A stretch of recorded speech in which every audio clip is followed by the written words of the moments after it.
Pakistan is behind this attack. Listen in.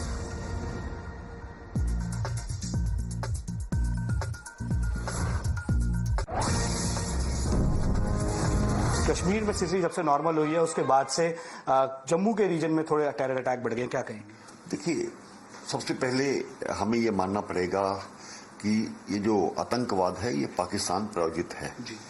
Pakistan हमेशा प्रयास करता रहा है, बहुत सी जंग हमारे साथ लड़ी, लेकिन वहां तो जीत नहीं पाया। धारा 370 का टूटना, पत्थरबाजी खत्म होना, वहां पर जो जमायत या हुर्रियत जैसे संगठनों का बंद होना, जो जिसमें को पाकिस्तान फीड करता था, तो आज अब उसने नए नए तरीके अपनाए हैं और उसका जो केंद्र है उसने रजौरी, पुंछ और उसके सटे हुए इलाकों को रखा है। अब ये लगता है कि कहीं ना कहीं लोकल जो उनके इन्फॉर्मर रहते हैं, उनके सपोर्टर रहते हैं, उनका भी इसमें हिस्सा है। वो उनको इन्फॉर्म करते हैं, तभी पॉसिबिलिटीज होती हैं, उनको पनाह भी देते होंगे।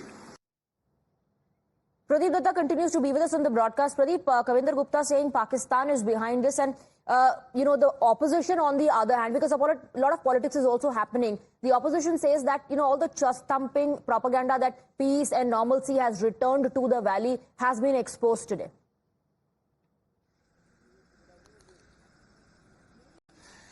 Swati, that's really unfortunate, because this is the time when all the parties need to be together on one page because they have to fight against terror. But unfortunately, today also, they are, instead of shaming and naming Pakistan, they are trying to blame Centre for what really is happening in Jammu and Kashmir.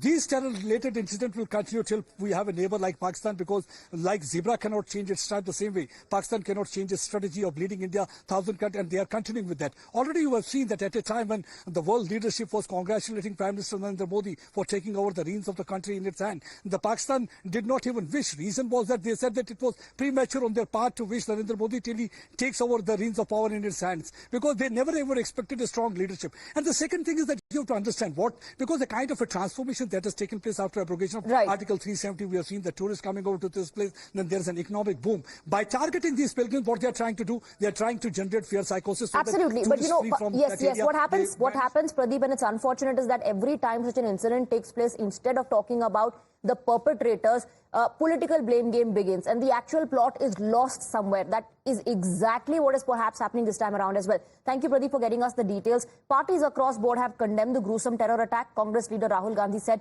incident reflects the true picture of the worrying security situation in Jammu and Kashmir. Congress President Mallikarjun Kharge said the attack comes even while PM and his NDA government get sworn in, and heads of several countries are in the country, calling it a deliberate affront to India's national security. NC and PDP have condemned the attack. BJP sees it as Pak terror module spreading fangs. Listen into some reactions.